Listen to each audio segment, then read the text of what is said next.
A reforma trabalhista chegou e ela atinge em cheio a advocacia, em especial a advocacia de trabalhadores, de reclamantes. Por quê? Porque a nova redação do artigo 840, parágrafo 1º, exige a liquidação prévia dos pedidos da petição inicial, de modo a proporcionar, naqueles pedidos que o reclamante não lograr êxito, o pagamento de honorários sucumbenciais à parte adversa. Em geral, sabemos que é muito difícil para o reclamante ter prova pré-constituída quando do ajuizamento de uma ação trabalhista. Afinal de contas, empresa alguma vai fornecer ao trabalhador cópia dos olerites do paradigma, vai fornecer recibos de cartão ponto, cópia do cartão ponto, ou vai informar quais são os critérios para a composição da remuneração variável, os critérios verticais, horizontais, ou vai dizer, por exemplo, se aquela empresa ela integra determinado grupo econômico, ou se a diretoria também tem negócios com outras empresas que fazem parte da família. Então as informações a respeito do contrato de trabalho elas são muito precárias quando do ajuizamento de uma reclamatória. Por isso os advogados de reclamantes estão numa situação, eu diria que até angustiante, com a ciência, né, de que em novembro nós teremos aí, entrará em vigor a reforma trabalhista. E o judiciário em geral, né, pelo menos a tendência que a gente tem observado é que os juízes vão acabar indeferindo de plano, vão acabar extinguindo as petições iniciais que não estiverem liquidadas. Pois bem, então o que fazer? Uma alternativa que foi colocada é a aplicação do artigo 324, parágrafo 1º, inciso 2 e 3 do CPC, que prevê o seguinte: existe a possibilidade de apresentar a petição inicial de forma ilíquida, né? Ou seja, de formular pedido genérico nessas situações que a documentação ou que depender de ato da reclamada. Então tem a previsão lá do 324, inclusive alguns artigos na doutrina defendem a aplicação já do 324 do CPC, por força inclusive do artigo 8º, né, do novo artigo 8º da CLT, que prevê que o direito comum ele se aplica subsidiariamente ao processo trabalhista.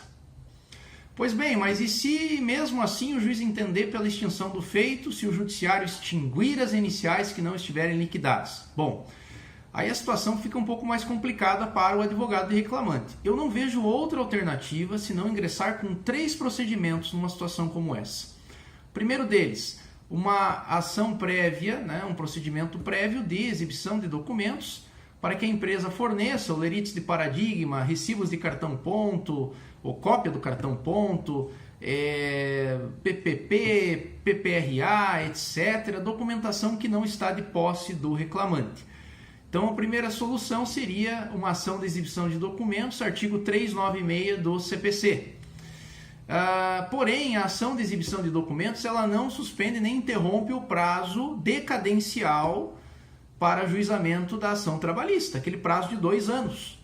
Então, o que o advogado vai ter que fazer? Vai ter que entrar com uma ação de protesto. Uma ação de protesto para poder interromper ou suspender o prazo prescricional. Então, são 2 procedimentos. E uma terceira possibilidade é o que nós chamamos aí da nova ação de produção antecipada de provas, prevista no CPC, no artigo 381.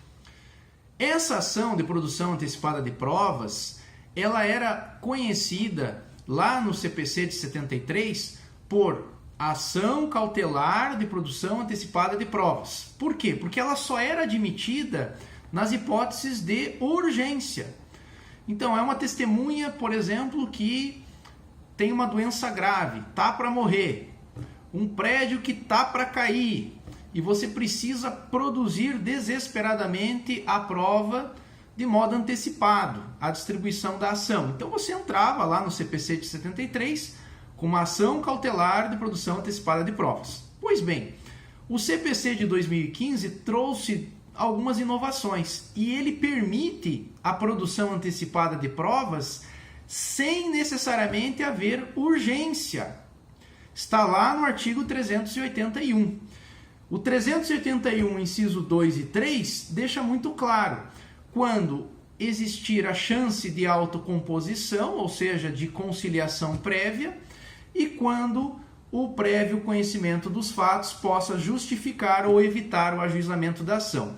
Então, se você é um advogado que tem zelo, que tem preocupação, que é uma pessoa responsável, e você quer distribuir a sua ação com uma segurança jurídica maior, eu não vejo outra alternativa senão a produção antecipada de provas, inclusive para a produção de provas testemunhais e periciais. Essa produção antecipada, ela não, a rigor, ela não é uma jurisdição contenciosa, ela é um procedimento de jurisdição voluntária, ou seja, o juiz não faz uma valoração da prova, ela é apenas uma prova produzida. E a sentença não tem caráter de condenação, obviamente. A sentença apenas homologa a prova. E mais, não há prevenção do juízo quando do ajuizamento da reclamatória trabalhista posterior. Então, a alternativa que restou aos advogados de trabalhadores seria essa. E também digo mais, se ajuizada uma produção antecipada de provas, obviamente não restará outra alternativa senão em mais uma vez, distribuir uma ação de protesto para interromper, suspender o prazo bienal de ajuizamento da ação trabalhista. Por quê? Porque uma ação como essa pode levar 1, 2, 3 anos. Eu conclamo a Egrégia, a Corte, o nosso Tribunal Superior do Trabalho, guardião das relações entre o capital e o trabalho no país, a se pronunciar sobre essa questão. Tivemos as instruções 39 e 40, né, as instruções normativas do TST, que apaziguou os ânimos na jurisprudência em relação a vários tópicos do CPC que poderiam ou não ser aplicados no processo trabalhista.